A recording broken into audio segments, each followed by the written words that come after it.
আসসালামু আলাইকুম। সবাইকে আমন্ত্রণ জানাচ্ছি লিঙ্ক উইথ 15 মিনিট রিসার্চ স্কুলের আমাদের আজকের পর্বে the ABCs of academic research part 1।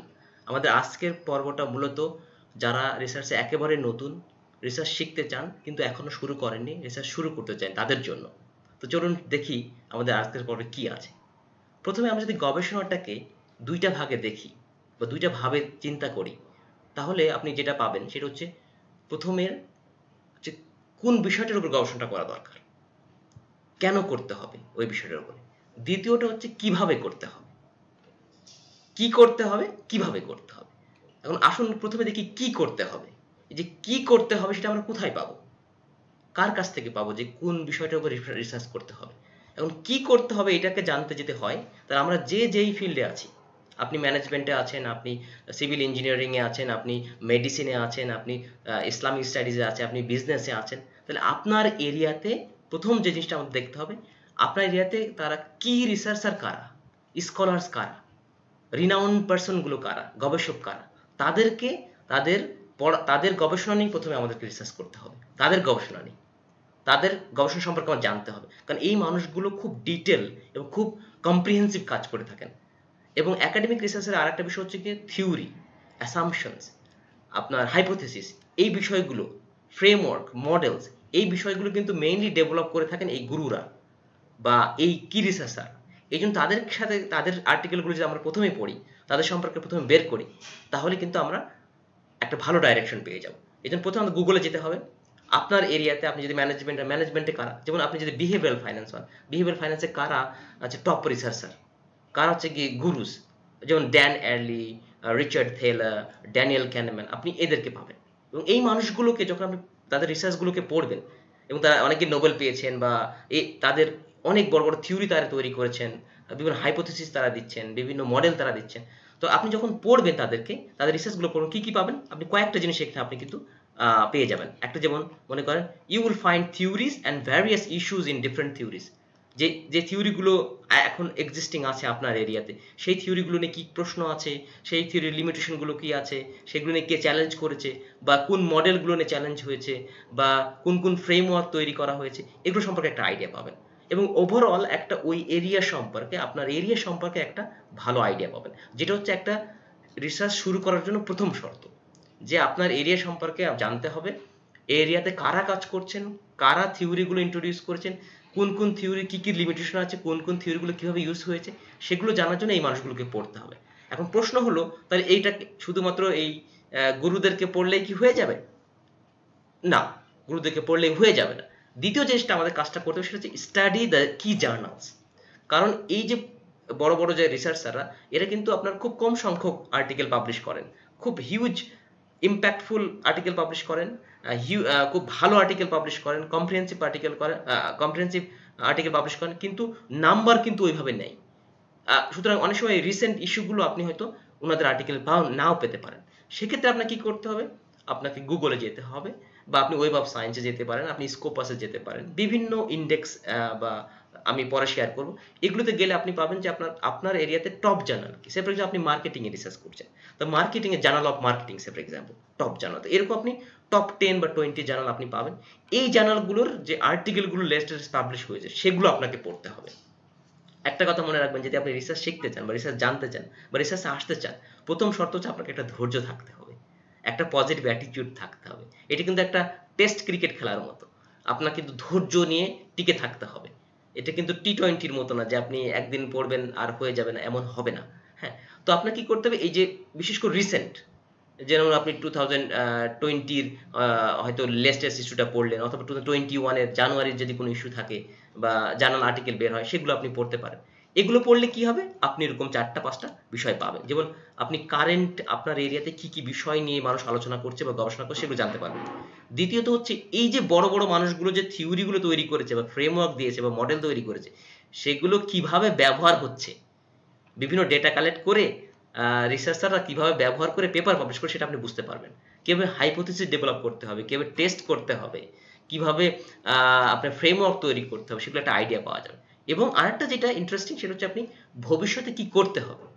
কারণ এই রিসার্চগুলো আপনি যেগুলো পড়ে ফেলছেন, মানে এটা অলরেডি হয়ে গেছে, আপনি যে আর্টিকেলটা পড়ছেন মানে ওটা অলরেডি পাবলিশ হয়ে গেছে। এখন আপনি কি করবেন সেটার জন্য কিন্তু এই রিসেন্ট আর্টিকেল, বিশেষ করে টপ জার্নালের রিসেন্ট আর্টিকেলগুলোতে আপনার ফিউচার রিসার্চ ডাইরেকশন দেওয়া থাকে, মানে আপনি ভবিষ্যতে কি কাজ করা যেতে পারে, কোনটা এই আর্টিকেলে করা হয়নি, কোনগুলো করা যেতে পারে, সেটা আপনি পাবেন। সুতরাং আপনি একটা ডাইরেকশন কিন্তু পেয়ে যাবেন। এখন আপনি যদি এই রিসার্চারদেরকে পড়াশোনা করেন এবং এই জার্নালগুলোকে পড়াশোনা করেন, তাহলে আপনি কি পাবেন? এই যে হোয়াট টু রিসার্চ অন, এটা আপনি পেয়ে যাবেন। মানে কোন বিষয়ের উপর রিসার্চ করতে হবে সেটা পেয়ে যাবেন। কিভাবে পাবেন? এই যে আপনি একটা আইডিয়া পাবেন, ওভারঅল একটা আইডিয়া গ্যাদার করতে পারবেন যে এই আপনার এরিয়াতে ম্যানেজমেন্টে বা সিভিল ইঞ্জিনিয়ারিংয়ে বা মেকানিক ইঞ্জিনিয়ারিংয়ে বা মেডিসিনে কি কি কাজ হয়েছে। দ্বিতীয়ত আপনি আইডেন্টিফাই করতে পারবেন কি কি থিওরি আছে এবং এই থিওরিগুলো কি কি ইস্যু আছে, কি কি লিমিটেশন আছে। তারপর হচ্ছে প্র্যাকটিক্যাল ইস্যুস কি কি আছে। যেমন আপনি যদি যে কোনো বিষয়ে কাজ করেন, যেমন আপনি ব্যাংকিংয়ে যদি ব্যাংকিংয়ের উপর রিসার্চ করেন, ব্যাংকিংয়ে যেমন ব্যাংক এফিসিয়েন্সি, ব্যাংক রেগুলেশনস, অনেক বিষয়ে ফাইন্যান্সিয়াল ইনক্লুশন, অনেক বিষয় আপনি দেখবেন যেটা প্র্যাকটিক্যাল ওয়ার্ল্ডের বা ইন্ডাস্ট্রির কিছু ইস্যু আছে, সেগুলো নিয়েও কি আপনাকে জানতে হবে। হ্যাঁ, তারপর হচ্ছে রিসার্চ গ্যাপ, যে অনেক ইস্যুই তো আছে কিন্তু কিছু কিছু ইস্যু অলরেডি করা হয়ে গেছে, কিছু কিছু ইস্যু অলরেডি এখনো রিসার্চ হয় নাই, যেটা আপনাকে বের করতে হবে যে কোনগুলো হয় নাই। সেগুলোর জন্য কিন্তু আপনাকে এই যে জার্নাল আর্টিকেল পড়তে হবে। তারপর হচ্ছে কি হোয়াটস ডুয়েবল। অনেক সময় আমরা হয় কি অনেক বড় বড় প্রবলেম পেয়ে যেতে পারি, খুব বড় বড় প্রবলেম আমরা পাচ্ছি, খুব ইস্যু পাচ্ছি, কিন্তু সব ইস্যু কিন্তু সলভ করা সম্ভব নয়, বা সব ইস্যু কিন্তু খুব ইম্পর্টেন্ট না। কিছু ইস্যু মনে করেন শুধুমাত্র থিওরিটিক্যাল ইস্যু, সেগুলো প্র্যাকটিক্যাল ওইভাবে সমস্যা নেই। বা কিছু কিছু ইস্যু হচ্ছে অনেক সময়ের ব্যাপার, একটা সমাজের ইম্প্যাক্ট দেখতে হলে আপনার 2-10 বছর লাগবে, কিন্তু সব স্টেজে তো আমরা সেটা করতে পারি না। আপনি যখন একজন ইয়াং রিসার্চার, নতুন রিসার্চার, আপনি তো এই ধরনের জিনিস অ্যাফোর্ড করতে পারবেন না। অ্যাফোর্ড বলতে কি ওই সময় আমাদের থাকে না, বা আপনি একটা পিএইচডি করবেন ওই সময় থাকবে না। এই জন্য আমরা দেখতে হবে হোয়াটস ডুয়েবল, যেটা কোনটা করা সম্ভব আমাদের সামর্থ্যের মধ্যে, রিসোর্স, টাইম, মেধা বা আমাদের স্টেজে কোনটা করা সম্ভব, যে যেই স্টেজে আছেন। তা হচ্ছে কি হোয়াটস ওর্থ ওয়াল, মানে কোনটা ইম্পর্টেন্ট, কোনটা করলে এর একটা কন্ট্রিবিউশন থাকবে, তাহলেই পেপারটাকে ভালো জায়গায় পাবলিশ করা যাবে। এখন বিষয় হচ্ছে আপনি যখন এই জার্নাল আর্টিকেলগুলো পড়বেন, আপনার এরিয়াতে টপ জার্নালগুলো পড়বেন, তখন কিন্তু আপনি বিভিন্ন ধরনের পেপার পাবেন। আপনি কিন্তু এক ধরনের পেপার না। যেমন মনে করেন আপনি প্রথমে কনসেপ্ট পেপার পেতে পারেন। এই কনসেপ্ট পেপারটা মেইনলি ছোট পেপার, যে একটা ফ্রেমওয়ার্ক প্রপোজ করা হয়েছে লিটারেচার রিভিউর মাধ্যমে। লিটারেচার রিভিউটা কি জিনিস? যে আপনি এই যে আর্টিকেলগুলো পড়ছেন, আপনার যেটা বলা হলো যে টপ জার্নালের আর্টিকেলগুলো আপনি পড়ছেন, ওই যে পড়ে যে সামারিটা বা যে জিনিসগুলো আপনি পাচ্ছেন সেটাই লিটারেচার রিভিউ। এটার উপর ভিত্তি করে যদি আপনি কোনো ফ্রেমওয়ার্ক প্রপোজ করেন 2 থেকে 3 হাজারের ওয়ার্ডের মধ্যে, সেটা হবে কনসেপ্ট পেপার। দ্বিতীয় হচ্ছে রিসার্চ পেপার। রিসার্চ পেপার যেটাতে আপনার হয় কি, এখানে লিটারেচার রিভিউ থাকবে, আবার আপনার নিজস্ব ডেটা থাকবে, আপনি সেটা অ্যানালাইসিস করছেন, আপনার ফাইন্ডিংস থাকবে। তার মানে আপনি কি নতুন লিটারেচার তৈরি করছেন, আপনি প্রাইমারি লিটারেচার দিচ্ছেন, আপনাকে আপনার ফাইন্ডিংসের উপরে অন্যজন আবার পড়ে আপনার কাছ থেকে সেই লিটারেচারটা পাচ্ছে, তাই না? আর হচ্ছে রিভিউ পেপার। দেখবেন আপনি অনেক জার্নাল আছে রিভিউ পেপার, আপনি রিভিউটা বলতে কি মেইনলি আপনি আগের যে পেপারগুলো অলরেডি পাবলিশড হয়ে গেছে সেই পেপারের ফাইন্ডিংসগুলো কি বা লিমিটেশনগুলো কি বা তারা কি প্রপোজ করেছে, কি পেয়েছে বা কি বিষয়ে আলোচনা করছে, এই বিষয়গুলো হচ্ছে কি যারা রিভিউ, আপনি ক্রিটিক্যালি এই জিনিসগুলো অ্যানালাইসিস করতে পারাটা হচ্ছে কি রিভিউ পেপার বলা হয়। এখন রিভিউ পেপার কিন্তু অনেক ধরনের আছে, যেমন মেটা রিভিউ পেপার আছে, আপনি বিবলিওমেট্রিক পেপার করতে পারেন, তো অনেক ধরনের পেপার। আবার শর্ট কমিউনিকেশন আছে, আর একটা পেপার আপনি শর্ট কমিউনিকেশন, যেগুলো মনে করেন কোভিড-19 সম্পর্কে একটা কোনো কিছু একটা পেয়েছেন, খুব ইন্টারেস্টিং একটা জিনিস পেয়েছেন, এখন এটা তো ফুল পেপার লিখতে অনেক সময়ের ব্যাপার, তখন তারা করে কি, গবেষকরা করে কি, খুব শর্ট আকারে এগুলো পাবলিশ করে দেয়,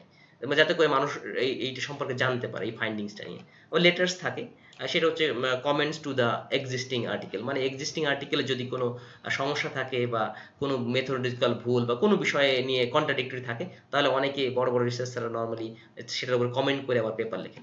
এখন দেখুন এই যে জার্নালগুলো আপনি পড়ছেন এবং জার্নালের যে আর্টিকেলগুলো আপনি পড়ছেন, এই আর্টিকেলগুলো কিন্তু বিভিন্ন জার্নালে পাবলিশ হচ্ছে। এখন এই জার্নালের কোয়ালিটি সম্পর্কে আপনি কিভাবে বুঝবেন, এটা খুবই বলা মুশকিল, তবে কিছু কিছু ইন্ডিকেটর আছে। যেমন জার্নালটা যদি এসএসসিআই হয় বা স্কোপাস ইন্ডেক্স জার্নালে পাবলিশ হয়, মানে আর্টিকেলগুলো যদি এসএসসিআই, যেটা সোশ্যাল সায়েন্সে, অথবা আইএসআই ওয়েব অফ সায়েন্সে ইন্ডেক্সে যদি ইন্ডেক্স জার্নালে যদি পাবলিশ হয়, তাহলে মোটামুটি আমরা ধরে নিই একটা ভালো কোয়ালিটি। স্কোপাস হলে ভালো কোয়ালিটি। তারপর হচ্ছে অনেক নন ইন্ডেক্স আছে যেগুলো ভালো করছে, এরকম পেপারও আছে, এরকম জার্নালও আছে, এরকম জার্নালও আছে। আর কিছু আছে প্রিডেটরি, যেগুলো শুধু টাকা দিলেই পাবলিশ করা যায়, সেগুলোর ব্যাপারে আমি বলবো যারা ইয়াং হিসেবে এগুলোর বা যে কোনো স্টেজেই এগুলো না যাওয়া ভালো, যেগুলো কোয়ালিটি বা রিভিউ হয় না, যদি তথাকথিত বলা হয় যে আপনার কাজগুলো রিভিউ করাবে, কিন্তু করা হয় না। এখন আসুন এটা বাদেও আরো কিছু আপনার জার্নালগুলোর কোয়ালিটি মাপার জন্য কয়েকটা বিষয় আছে, যেমন এবিএস আছে, অ্যাসোসিয়েশন অফ বিজনেস স্কুল, আপনারা রিসার্চ করলে জানতে পারবেন, গুগলে পাইতে পারবেন। এবিডিসি, এটা আছে অস্ট্রেলিয়ান বিজনেস ডিনস কাউন্সিলের থেকে এরা ইন্ডেক্স করে জার্নালগুলো। এখন আসুন, আপনি যেই পেপারগুলোই পড়বেন না কেন, সেই পেপারগুলোতে আপনি কয়েকটা জিনিস লক্ষ্য করতে পারবেন। প্রত্যেকটা পেপারেই বা রিসার্চেই আপনি দেখবেন যে টাইটেল আছে একটা শর্ট বা ব্রিফ, যেটা উপরে থাকে, হ্যাঁ। এরপর দেখবেন যে অ্যাবস্ট্রাক্ট আছে। এবার অ্যাবস্ট্রাক্টটা কি? এটা হচ্ছে আপনার ওই যে এন্টায়ার রিসার্চ যেটা আপনি করেছেন বা করছেন, বা আপনি যে আর্টিকেলটা পড়ছেন তার একটা সামারি মতো বলা যেতে পারে। এখানে কি থাকে? RO মানে কি? Research objective. প্রথম 1-2 লাইনে দেখবেন যে বলা হয় যে the aim of this research is to investigate this and this, এটাই হচ্ছে রিসার্চ অবজেক্টিভ।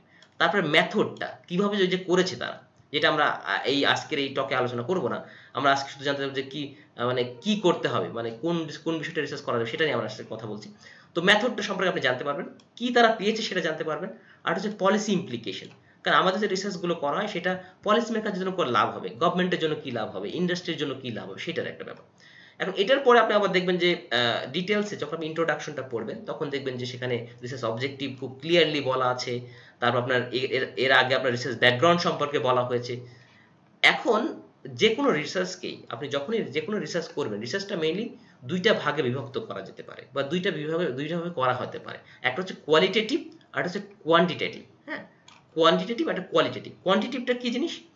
কোয়ান্টিটিভটা মেইনলি আপনি যেটা করেন সেটা হচ্ছে হাইপোথেসিস টেস্ট করা হয়। হ্যাঁ, this methods basically allows use to test hypothesis, মানে সম্পর্ক, যেমন এটার সাথে এটার কি রিলেশনশিপ, হ্যাঁ, এর সাথে বি রিলেশনশিপটা কি, এটা টেস্ট করা যায়। এটা প্রাইমারি ডেটা দিয়ে অথবা সেকেন্ডারি ডেটা দিয়ে করা যেতে পারে। এখন এরপরে আসেন আপনি কোয়ালিটেটিভটা মেইনলি আপনার যেটা করা হয় সেটা হচ্ছে খুব ইনডেপথ, আপনি খুব গভীরভাবে একটা বিষয় জানতে চাচ্ছেন, যেমন একটা ইন্ডাস্ট্রি বা একটা কোম্পানি, এই জন্য অনেক সময় কেস স্টাডি করা হয়। হ্যাঁ, তো এটা হচ্ছে গিয়ে আপনি খুব গভীরভাবে খুব ইনডেপথ একটা জিনিস জানতে চাচ্ছেন, তখন আপনাকে কোয়ালিটেটিভ করতে হবে। এখন আপনি যে দেখেন কোয়ান্টিটেটিভ রিসার্চ মেথডস আছে, কোয়ালিটেটিভ রিসার্চ মেথড আছে। তো আপনি বিভিন্নভাবে ডেটা কালেক্ট করতে পারেন। একটা হচ্ছে প্রাইমারি ডেটা, যেটা আপনি নিজে সার্ভের মাধ্যমে করতে পারেন, এক্সপেরিমেন্টের মতো করতে পারেন। আবার সেকেন্ডারি ডেটা আছে যেগুলো আপনি যেমন ব্যাংকের ডেটা বা বিভিন্ন ডেটা স্ট্রিমের ডেটা, সেগুলো দিয়ে আপনি বিভিন্ন ধরনের অ্যানালাইসিস করতে পারেন। এবং অ্যানালাইসিসগুলো আমরা আরও ডিসকাস পরের এপিসোডগুলো ইনশাল্লাহ করবো আর কি। কোয়ালিটেটিভের ক্ষেত্রে কি কি রিসার্চ মেথডস আছে, যেমন ইন্টারভিউ, আপনি ডেটা কালেক্ট করতে পারেন, ফোকাস গ্রুপ ডিসকাশন, অবজারভেশন হতে পারে, কেস স্টাডি হতে পারে, যে ইনডেপথ জানার জন্য, তাই না? এখন যে বিষয়টা আপনাদের, প্রথমে আপনি যেমন নতুন একজন রিসার্চার, তাই না, আপনি বুঝতে পারছেন না যে আপনি আর্টিকেলগুলো কোথায় পাবেন, জানালে তো পাচ্ছেনই, কিন্তু লেটেস্টটা কিভাবে পাবেন। সেক্ষেত্রে আপনি যেটা করতে পারেন সেটা হচ্ছে গুগলে চলে যাবেন। গুগলে যাওয়ার পরে আপনি টাইপ করবেন গুগল স্কলার। যখন আপনি গুগল স্কলার টাইপ করবেন, দেখবেন যে গুগল স্কলার পাশে একটা ইয়ে আসছে, এটা এই যে আপনার লেটারের মতো, এটা হচ্ছে অ্যালার্টস। এই অ্যালার্টসে ক্লিক করবেন। অ্যালার্টসে ক্লিক করে আপনার যে ইমেল আছে, সেই জিমেল হতে পারে, জিমেলটা আপনি ওখানে দিলেন। দেওয়ার পরে আপনারা দেখবেন যে বিভিন্ন ক্রিয়েট অ্যালার্ট কথা বলা হবে, যে আপনি কি কি বিষয়ে অ্যালার্ট হতে চান, মানে আপনাকে তারা অ্যালার্ট করবে, মানে গুগল স্কলার আপনাকে অ্যালার্ট করবে আপনার ইমেলের মাধ্যমে। এখন আপনি মনে করেন যে বিহেভিয়ারাল ফাইন্যান্সের উপর কাজ করছেন, বা মার্কেটিং এর উপরে কাজ করছেন, বা মেকানিক্যাল ইঞ্জিনিয়ারিং কাজ করতেছেন, আপনার যে কিওয়ার্ড বা আপনি যে বিষয়ের উপরে কাজ করছেন সেইগুলোর কিছু জিনিস আপনি এখানে পুট করতে পারেন, যেমন বিহেভিয়ারাল বায়াসেস, আপনি বিভিন্ন থিওরির ব্যাপারে, যেমন বিহেভিয়ারাল ফাইন্যান্স, পার্সোনাল, এইরকম আপনি কিছু ওয়ার্ড দিতে পারেন। আপনি যখন এই ওয়ার্ডগুলো বা আপনার কিওয়ার্ডগুলো বিশেষ করে আপনি দিবেন এখানে এই অ্যালার্টে, তখন দেখবেন যে গুগল স্কলার যেটা করবে, ইমেলের মাধ্যমে আপনাকে যদি কোনো নতুন আর্টিকেল পাবলিশ হয়, আপনি আজকেই পেয়ে যাবেন আপনার ইমেলে। এভাবে আপনি কিন্তু আপনার এরিয়াতে নতুন আর্টিকেলগুলো পেতে পারেন।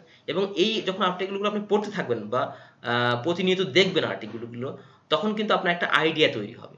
যখনই আইডিয়াটা তৈরি হবে, পুরো পেপারটার স্ট্রাকচার বুঝতে পারবেন। একটা রিসার্চ পেপারে মেইনলি টাইটেল থাকে, অ্যাবস্ট্রাক্ট থাকে, introduction, literature review, method, findings, conclusion, এই কয়েকটা বিষয় থাকে। এখন আপনি যদি প্রতিটা পেপারে পড়তে থাকেন, একটা কথা আপনাকে মনে রাখতে হবে, রিসার্চ কিন্তু একটা ম্যারাথনের মতো, এটা কিন্তু একটা টেস্ট ক্রিকেট ম্যাচ বলতে পারেন। এটা কিন্তু ধৈর্য নিয়ে আসতে হবে, আমাদেরকে ওই অ্যাটিটিউড থাকতে হবে যে আমরা শিখতে চাই, তাহলে কিন্তু সম্ভব। এই জন্য আপনাকে যখন আপনি বিভিন্ন আর্টিকেল পড়তে থাকবেন, এই যে আর্টিকেলগুলো নতুন পাচ্ছেন, তখন কিন্তু আপনি একটা আইডিয়া পাবেন যে এইগুলো করা হয়েছে, তাহলে আমাকে এটা করতে হবে। এই যে গ্যাপগুলো কিন্তু আপনি খুঁজে পাবেন। আপনার রিসার্চ আর্টিকেলের পড়ার অন্যতম উদ্দেশ্য হচ্ছে কোন কাজগুলো হয়ে গেছে, কোনগুলো হয় নাই, কোনগুলো করতে হবে, কোনগুলো মানুষ করে ফেলেছে, কোনগুলো আমি করলে ভালো যায় পাবলিশ করতে হবে, এই যে আন্ডারস্ট্যান্ডিংগুলো। তো আসুন আমরা সেগুলো জানার চেষ্টা করব পরবর্তী পর্বগুলোতে। সো পরবর্তী পর্ব দেখার জন্য আমন্ত্রণ জানিয়ে আপনাদেরকে আজকের এই পর্বটা শেষ করছি। সবাই ভালো থাকবেন, সুস্থ থাকবেন। লিঙ্ক উইথ 10-15 মিনিটস রিসার্চ স্কুলে আপনাদের সবাইকে আবার স্বাগত। ভালো থাকবেন, সুস্থ থাকবেন। আল্লাহ হাফেজ।